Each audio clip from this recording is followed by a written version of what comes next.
Hello every one.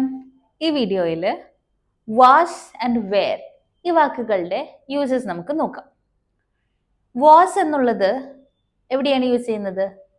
I, he, she, it, അതേപോലെ തന്നെ ഏതെങ്കിലും സിംഗുലർ സബ്ജക്ട്സിന്റെ കൂടെയാണ് വാസ് എന്ന് പറയുന്ന വാക്ക് പാസ്റ്റ് ടെൻസിലാക്കാനായിട്ട് യൂസ് ചെയ്യുന്നത്. ഇപ്പോഴത്തെ കാര്യം പറയുമ്പോൾ, അതായത് ഇപ്പോൾ ഒരു എക്സാമ്പിൾ പറയാണ്, അവൾ ഒരു ടീച്ചറാണ്. എങ്ങനെ പറയും? She is A teacher. പക്ഷേ അവൾ ഒരു ഡോക്ടർ ആയിരുന്നു. അതെങ്ങനെയാ പറയാ? She was A doctor. അതായത് അവൾ ഒരു ഡോക്ടർ ആയിരുന്നു, ഇപ്പോൾ അവൾ ഒരു ടീച്ചറാണ്. അങ്ങനെ പറയുമ്പോൾ ആയിരുന്ന കാര്യം പറയാനായിട്ട് വാസ് എന്നുള്ളതും ഇപ്പോഴത്തെ കാര്യം പറയാനായിട്ട് ഈസ് എന്നുള്ള വാക്കും യൂസ് ചെയ്യണം. അതായത് she was A doctor but now she is A teacher. Okay, അവൾ ഒരു ഡോക്ടർ ആയിരുന്നു, പക്ഷെ ഇപ്പോൾ എന്താണ്? She is A teacher. കണ്ടോ? പഴയ കാര്യം പറയാനായിട്ട് വാസും ഇപ്പോഴത്തെ കാര്യം പറയാനായിട്ട് ഈസും യൂസ് ചെയ്യണം. ഇവിടെ തന്നെയാണ്. എക്സാമ്പിൾസ് നോക്കാം. I was happy. ഞാൻ ഹാപ്പി ആയിരുന്നു. ഇപ്പൊ ഞാൻ സാഡ് ആണ്. അതെങ്ങനെ പറയാം? I am sad. അപ്പോൾ ആം എന്നുള്ള വാക്കിനെ പാസ്റ്റ് ആക്കാനായിട്ട് വാസ് എന്നുള്ളതാണ് യൂസ് ചെയ്യേണ്ടത്. അതാണ് ഐ വാസ് ഹാപ്പി. ഞാൻ ഹാപ്പി ആയിരുന്നു. വേറെ നോക്കിയേ, അവൻ ഹാപ്പി ആയിരുന്നു. He was happy. അവൾ ഹാപ്പി ആയിരുന്നു. സിമ്പിൾ ആയിട്ട് പറയാം, ഷി വാസ് ഹാപ്പി. ഇനി ഇറ്റ്, ഇവിടെ ഒരു ഡോഗ് എടുക്കുക, അല്ലെങ്കിൽ ഒരു ക്യാറ്റ് എടുക്കുക, ഒരു ആനിമൽ എടുക്കുക. ആനിമലിനെ അത് ഹാപ്പി ആയിരുന്നു. It was happy.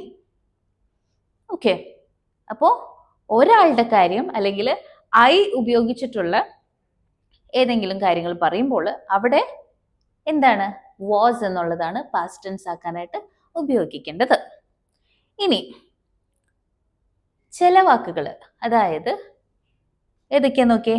U, V, ദേ, അതേപോലെ തന്നെ പ്ലൂറൽ സബ്ജക്ട്സ്. ഇത് പാസ്റ്റ് ആക്കാനായിട്ട് വാസ് ഉപയോഗിക്കരുത്. അതിന് പകരം വേർ ഉപയോഗിക്കണം.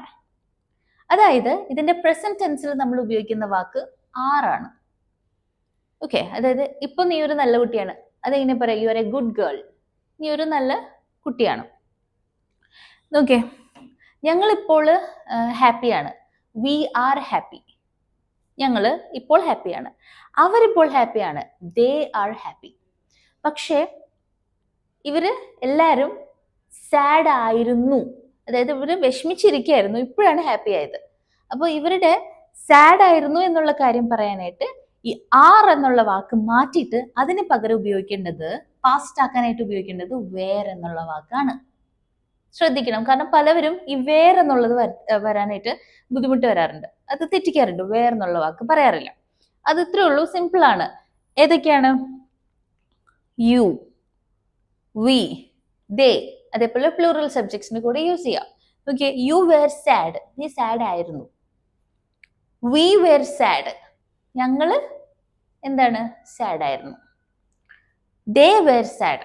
അവര് സാഡ് ആയിരുന്നു. കണ്ടോ? ഈ വേർ എന്ന് പറയുമ്പോൾ ആയിരുന്നു എന്നുള്ളതാണ്. പാസ്റ്റിലെ കാര്യമാണ് കേട്ടോ. ഇപ്പൊ ആണെങ്കിൽ എങ്ങനെയാണ് പറയേണ്ടത്? ആർ. ഇപ്പൊ ഞങ്ങൾ സാഡ് ആണെന്ന് പറയും, വി ആർ സാഡ് എന്നാണ് പറയാം. പക്ഷെ സാഡ് ആയിരുന്നു എന്നാണെങ്കിൽ വി വേർ. അതേപോലെ തന്നെ you were, they were, we were. പിന്നെ ഏത് പ്ലൂറൽ സബ്ജക്ട്സിന്റെ കൂടെ, അതായത് ഒന്നിലധികമുള്ള ഏതിന്റെ കാര്യം പറയുമ്പോഴും, സ്റ്റുഡൻസ്, ഒന്നിലധികം സ്റ്റുഡൻസ് ഉണ്ടെങ്കിലാണ് സ്റ്റുഡൻസ് എന്ന് പറയാം, അല്ലെ? അപ്പൊ അവിടെ എന്താണ്? Students were sad. ഒരു കുട്ടിയുടെ കാര്യമാണെങ്കിലോ അവിടെ നമ്മൾ സ്റ്റുഡൻറ് വാസ് സാഡ് എന്നാണ് ഉപയോഗിക്കേണ്ടത്. ഒന്നിലധികം കുട്ടികൾ ഉണ്ടെങ്കിൽ അവിടെ സ്റ്റുഡൻസ് വേർ. ഒന്നിലധികം ടീച്ചേഴ്സ് ഉണ്ടെങ്കിൽ teachers were. Teachers were happy. ഒരു ടീച്ചർ ആണെങ്കിലോ teacher was happy. Okay, so ഇത്രയേ ഉള്ളൂ. ഇത് സിമ്പിൾ ആണ്. നിങ്ങൾക്കിത് ക്ലിയർ ആണെന്ന് വിചാരിക്കുന്നു. Thank you for watching.